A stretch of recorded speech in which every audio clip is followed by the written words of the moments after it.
প্রিয় জগন্নাথ বিশ্ববিদ্যালয়ের সহযোদ্ধারা, সহযোদ্ধাই বলবো, কারণ আজকের এই অনুষ্ঠানে এমন মানুষই উপস্থিত থাকবেন যারা আসলে জুলাইকে ধারণ করে। আমরা এখন পর্যন্ত সারা দেশে যেখানে যে বিশ্ববিদ্যালয়ে গিয়েছি, যে এলাকায় গিয়েছি, যারা জুলাইকে ধারণ করে তারা জুলাইয়ের প্রোগ্রাম গুলোতে আসেন।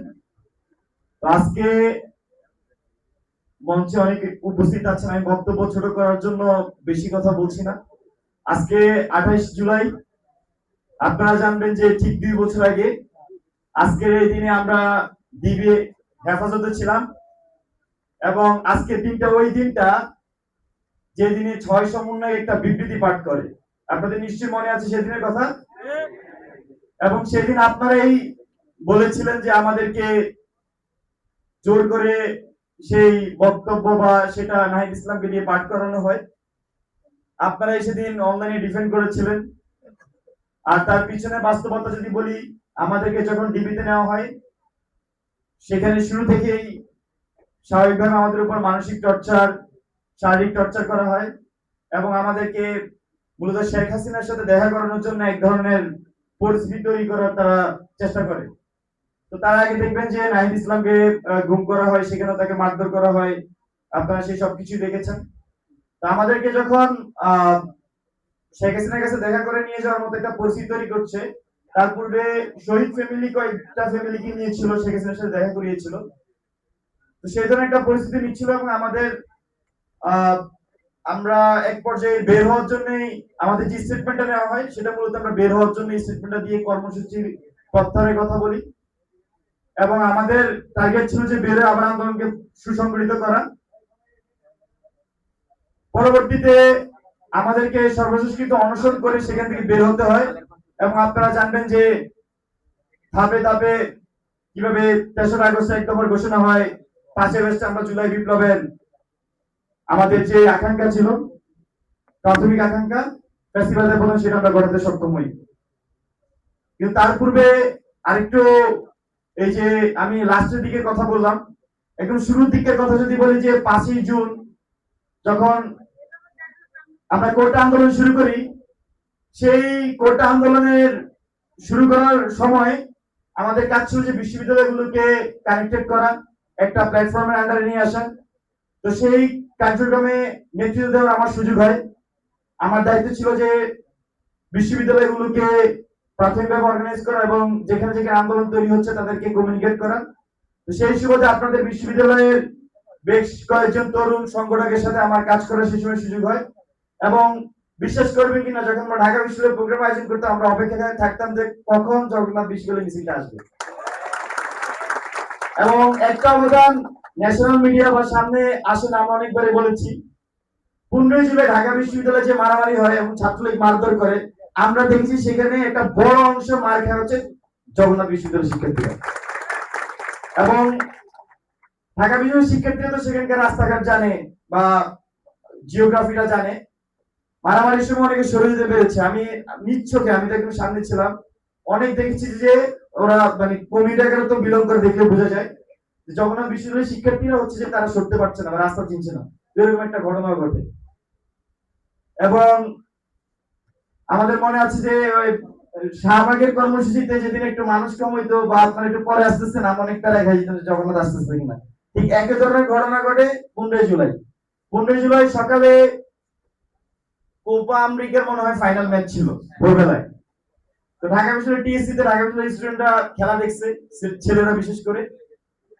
তো আমাদের কর্মসূচি ছিল 12টায়, ছাত্রলীগের কর্মসূচি ছিল 2টায়।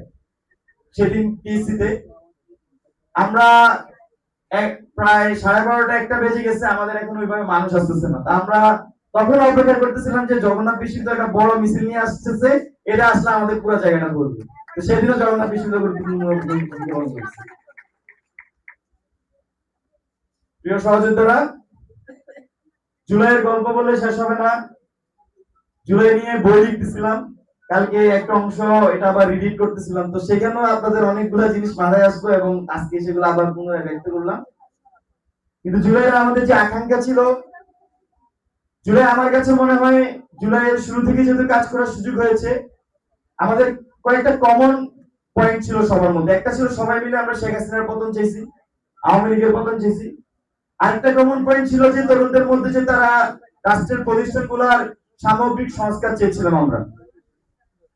আরেকটা থার্ড পয়েন্ট আমার কাছে মনে হয় যে দীর্ঘদিনের যে বেকারত্ব বাংলাদেশে জেগে বসেছে, অর্থনৈতিক দৈন্যতা আমাদের মধ্যে জেগে বসেছে, আমরা এটা সমাধান করতে পারছি না।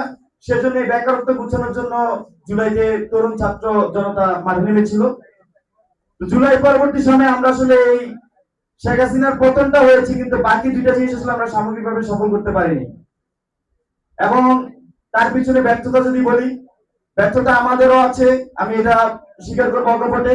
আবার একই সাথে ওল্ড এস্টাবলিশমেন্ট যারা যারা আগের মতোই রাষ্ট্রকে চালাতে চায়, যারা আগের সিস্টেম বহাল রাখতে চায়, যারা একাই একসাথে 10,000 কোটি টাকা একজন লোন নিতে চায়, বরং যেখানে আমি যদি 10,000 জনকে 1 কোটি টাকা করে লোন দেয়, আমার কিন্তু 10,000 ব্যবসা চালাইতে পারে।